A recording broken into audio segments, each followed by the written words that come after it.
کون بولو؟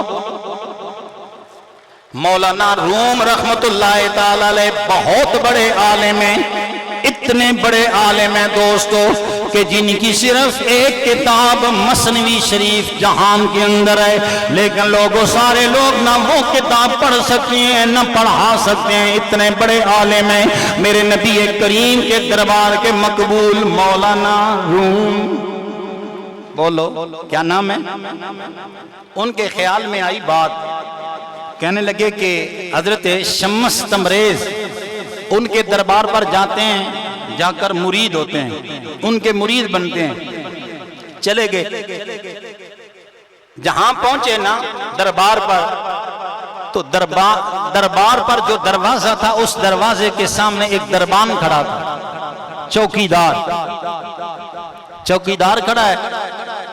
تو یہ چونکہ عالم ہے اور عالم کو علم کی ایک خاص نخوت ہوتی ہے، جب تک یہ کسی کا مرید نہیں بنتا، جب تک کسی کے تابع نہیں ہوتا، علم کی نخوت ہوتی ہے، تکبر ہوتا ہے، عجب ہوتا ہے۔ تو دروازے پر پہنچ کر نا دربان کو دیکھا کہ شاہ شمس تبریز نے دروازے پر دربان کھڑا کر رکھا ہے، نوکر کھڑا کر رکھا ہے، تو واپس ہٹ گئے، کہنے لگے کہ در درویش را دربان نہ باید، در درویش را فارسی زبان میں جملہ بول کر واپس ہوئے، کہنے لگے کہ در درویش را دربان نہ باید، کہ درویش کے دروازے پر چوکیدار نہیں ہونا چاہیے، کوئی ضرورت نہیں ہوتی، واپس چلے گئے۔ میرے دوستوں، میرے بھائیوں، یہی فکر تھی کہ یہ امیر ہیں، یہی فکر تھی کہ یہ مالدار ہیں، یہی فکر تھی کہ ان کے پاس بڑی دولت و ثروت ہے، لہٰذا ان کے دروازے پر دربان کھڑا ہے، یہ ولیوں کی نشانی نہیں ہے۔ میرے دوستوں، رات پڑی، حضرت مولانا روم رحمت اللہ تعالی علیہ سو گئے، ادھر خواب آیا، ادھر مقدر جاگ گیا، بھاگ اتنا جاگا کہ خواب کے اندر دیکھتے ہیں کہ مولانا روم کی ملاقات شمس تبریز سے ہو رہی ہے۔ ایک تالاب ہے، تالاب کے قریب کتاب بیٹھ کر پڑھ رہے ہیں مولانا روم، کتاب پڑھتے ہیں، ادھر اچانک شمس تبریز آ جاتے ہیں، مولانا روم رحمت اللہ تعالی علیہ کے ہاتھ سے کتاب لے لیتے ہیں، کتاب لے کر پوچھتے ہیں کہ مجھے پتا این چیست، فارسی زبان میں پوچھتے ہیں، این چیست یہ کیا ہے؟ یہ بولو، این چیست یہ کیا ہے؟ مولانا روم رحمت اللہ تعالی علیہ فرماتے ہیں، علمی عجب میں، علمی نخوت میں کہہ رہے ہیں، کہتے ہیں ای علمی است کہ تو نمی دانی، کہتے ہیں یہ میرا علم ہے تو نہیں جانتا۔ کیا کہتے ہیں؟ ای علمی است کہ تو نمی دانی، تو نہیں جانتا، یہ میرا علم ہے۔ حضرت شمس تبریز نے کیا کیا؟ کتاب پکڑی، پکڑ کر تالاب میں ڈال دی۔ میرے دوستوں، میرے بھائیوں، کتاب پانی کے اندر ڈال دی گئی، ادھر مولانا روم رحمت اللہ تعالی علیہ رونے لگے، چلانے لگے، کہنے لگے تو نے میری زندگی کا سرمایہ ضائع کر دیا ہے، ساری زندگی لکھتے لکھتے گزر گئی، اتنی بڑی کتاب لکھی ہے، ضائع ہو گئی ہے۔ میرے دوستو، خدا کی قسم، جب مولانا روم رحمت اللہ تعالی علیہ چلائے، رونے لگے، وہ آوازیں سنی، حضرت شمس تبریز نے ہاتھ ڈالا، کتاب کو پانی سے نکالا، نکال کر تھما دیا، فرما لو اپنی کتاب۔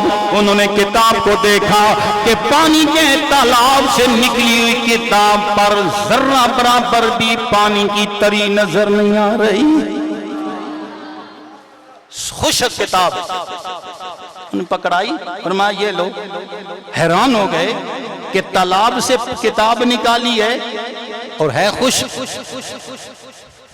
چپ نہ رہ سکے، بول اٹھے، کہنے لگے مجھے فرمائیے این چیز یہ کیا ہے؟ یہ کیا ہے؟ شمس تبریز بولے فرمایا ای علمیس کہ تو نمی دانی، فرمایا تو کہہ رہا تھا وہ میرا علم ہے، فرمایا یہ میرا علم ہے، تو نہیں جانتا، یہ میرا علم ہے، تو اسے نہیں جانتا۔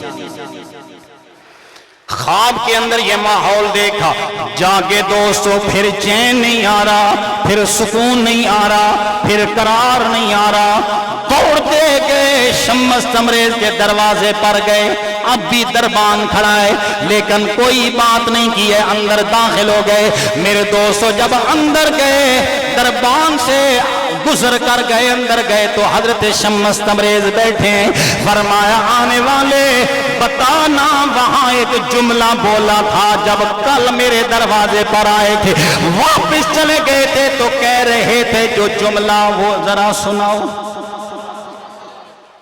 اور فقیروں کو پتا ہوتا ہے نا، اتقوا فراست المومن فإنہ ینظر بنور اللہ، اللہ کے بندے جانتے ہیں۔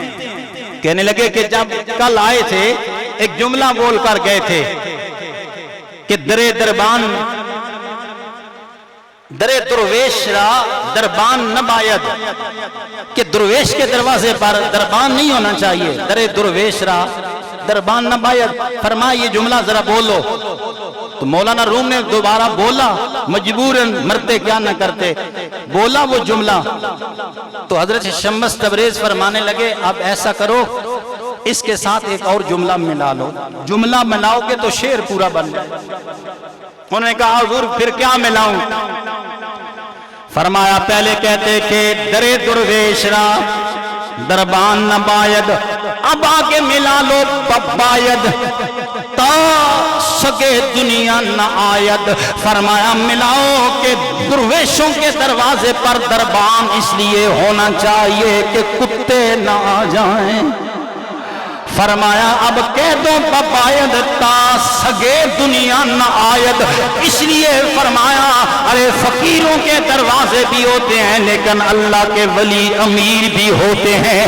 رب نے یہ امیری دیتا ہے، یہ ضابطہ نہ بنا لینا، یہ خیال نہ بنا لینا کہ جو امیر ہوتا ہے وہ ولی نہیں ہوتا۔ رب چاہتا ہے تو سلیمان علیہ السلام کو دنیا کا بادشاہ بھی بنا دیتا ہے، پیغمبر بھی بنا دیتا۔ تو فقیری آڑے نہیں آتی اور نہ ہی امیری آڑے آتی ہے۔ مان گئے، پھر مولانا روم رحمت اللہ تعالی علیہ مرید ہو گئے حضرت شمس تبریز رحمت اللہ تعالی علیہ۔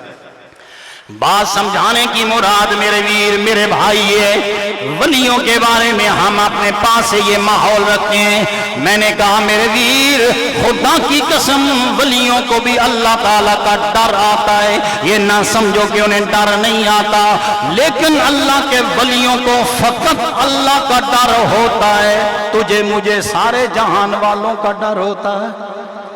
رب تو کہتا ہے لا خوف علیہم ولا ہم یحزنون، ولیوں کی نشانی یہ ہے، ایک نشانی یہ ہے کہ انہیں خوف اور غم نہیں ہوتا۔ ہم سمجھیں کہ انہیں خوف ہوتا ہی کوئی نہیں ہے، ہوتا ہے، لیکن انہیں اللہ کا خوف ہوتا ہے، اللہ کا ڈر ہوتا ہے۔ یہی وجہ ہے جو انہیں اللہ کا ڈر ہوتا ہے یہ ان کا تقوی کہلاتا ہے، اور جو مخلوق کا ڈر ہوتا ہے یہ خوف کہلاتا ہے۔ میرے ویر میرے بھائی ولیوں کو کوئی ڈر نہیں ہوتا مخلوق کی جانب سے، انہیں ڈر فقط اللہ کا ہوتا ہے، اللہ سے ڈرتے ہیں اور وہ تقوی کہلاتا ہے۔ ایک سجدہ جسے تو گراں سمجھتا ہے ہزاروں سجدوں سے دیتا ہے آدمی کو نجات۔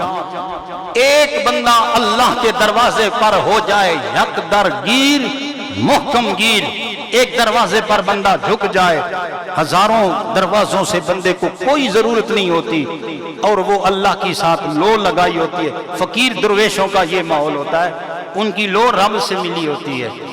جا بجا قرآن کریم میں اللہ تعالیٰ نے ان لوگوں کی عظمتیں بیان کی، ایسا فیض عطا فرما دیتے ہیں، بڑے بڑے دریاؤں کا رخ موڑ دیتے ہیں، بڑی بڑی لوگوں کی دلی چھپی ہوئی محبتوں کو ایک لمحے میں مسمار کر دیتے ہیں۔ حضرت پیر سید میر علی شاہ صاحب آپ کی بارگاہ میں ایک نوجوان آیا، موٹا تازہ نوجوان تھا، کہنے لگا حضرت ایک بات کرنی ہے، فرمایا بولو۔ کہنے لگا کہ مجھے ایک عورت سے معاشقہ ہے، کسی عورت سے میرا دلی لگاؤ ہے، دعا فرمائیں وہ مجھے مل جائے، وہ مجھے مل جائے۔ تو حضرت پیر سید میر علی شاہ صاحب نے اسے فرمایا ایسا کرو، چھوڑو، جوان آدمی ہو، اللہ اللہ کرو، اللہ رسول کا ذکر کرو، چھوڑو عورتوں کے ذکر کو۔ تو وہ آپ نے فرمایا آج یہاں ہی رہنا، جانا نہیں ہے، دربار شریف پر رہو۔ وہ رہا، دوسرے دن عصر کی نماز ہوئی، پھر حاضر ہوا۔ آپ نے فرمایا او نوجوان اللہ اللہ کیا کر، چھوڑ ان چیزوں کو۔ وہ کہنے لگا حضور والا مجھے درویشی نہ دیں، مجھے یہ ملنگی زندگی نہیں چاہیے، مجھے وہ عورت چاہیے، مجھے اس سے شادی کرنی ہے، کوئی کام کر دے میرے لیے آسان بن جائے۔ دوستو فرمایا جانا نہیں ہے، وہ آنے والے، تو نے گھر نہیں جانا، یہی نمازیں پڑھ۔ ایک اور رات گزر گئی، خدا کی قسم جب آئندہ دن آیا، وہی جوان جب حضرت پیر سید میر علی شاہ صاحب کو ملنے لگا، وہ کہنے لگا حضور والا وہ عورت نہیں چاہیے، اب تمہارا دوارا چاہیے، تمہاری لگن چاہیے، تمہاری محبت چاہیے، میرا سینہ صاف ہو گیا ہے۔ یہ جو دل کی قدورتوں کو دھوتے ہیں نا، یہی تو درویش ہوتے ہیں، دل کی قدورتوں کو دھونے والے۔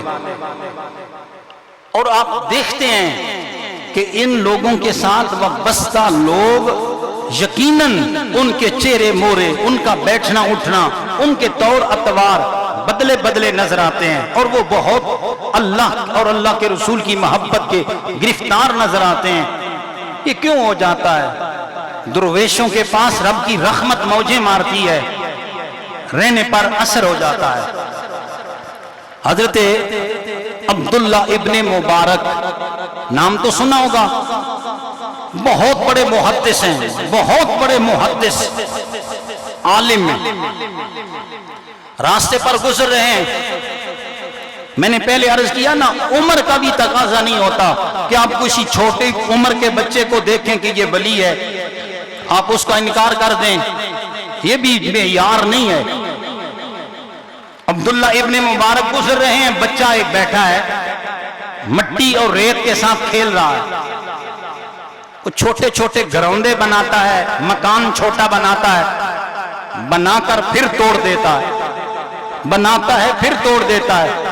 حضرت سیدنا عبداللہ ابن مبارک پاس سے گزرے، دل میں خیال آیا کہ مجھے اس بچے کو سلام دینا چاہیے، لیکن پھر خیال آیا کہ بچہ ہے، مکان بنا رہا ہے پھر توڑ دیتا ہے، پھر مکان بناتا ہے پھر توڑ دیتا ہے، کبھی ہنستا ہے کبھی روتا ہے، بچے کی کیفیت یہی ہے، بچہ اپنے کام میں مگن ہے۔ حضرت عبداللہ ابن مبارک کہنے لگے سلام دینا چاہیے، پھر سوچا سلام دینے کی ضرورت نہیں ہے، وہ بچہ ہے، مصروف ہے، آگے نکل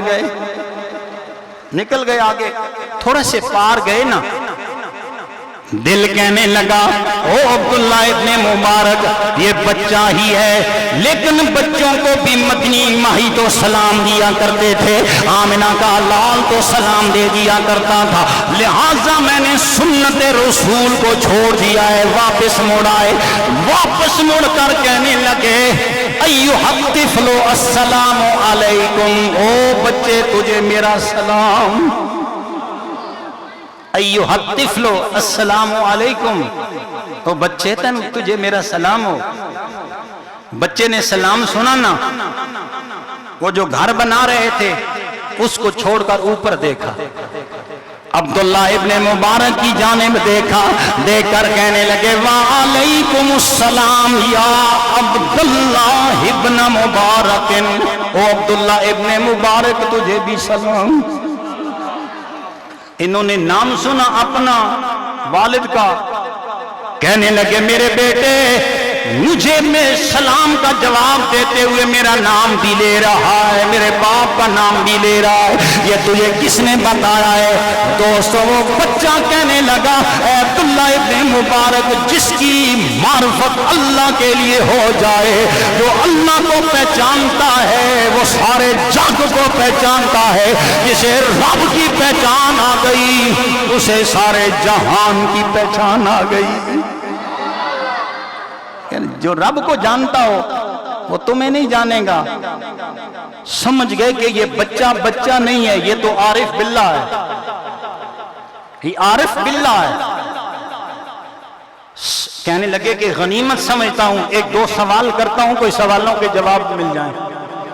سوال کرنے لگے بیٹے مجھے یہ بتا، یہ جو تو گھر بناتا ہے پھر گھر بنا کر توڑ دیتا ہے، اس میں حکمت کیا ہے، وجہ کیا ہے؟ وہ بچہ کہنے لگا اس میں حکمت یہ ہے کہ اللہ تعالیٰ نے کبھی یہ جہان بنایا ہے، پھر میرا رب اسے جہان کو تباہ کرے گا، لہٰذا کبھی مکان بناتا ہوں، کبھی مسمار کرتا ہوں، کبھی بناتا ہوں، کبھی اسے توڑتا ہوں، یہ میرے رب کی صفت ہے۔ اللہ تعالیٰ نے جہان بنایا بھی ہے، فنا بھی کرے گا، باقی تو فقط اللہ۔ کہنے لگا یہ رب کی صفت ہے، بناؤ اور توڑو۔ خالق الموت والحیات لیبلوکم، رب نے اگر زندگیاں بنائی ہیں تو رب نے بولو موت بھی بنائی ہے۔ اگر اللہ تعالیٰ نے اس بات بنایا ہے تو رب نے فنا بھی بنائی ہے۔ اگر اللہ تعالیٰ نے حیات بنائی ہے رب نے موت کو بھی بنایا ہے۔ کہنے لگا بناتا اس لیے کہ رب نے یہ سارا جہان بنایا ہے، اور اسے توڑتا اس لیے کہ رب اس جہان کو ایک ایک کر کے توڑ رہا ہے۔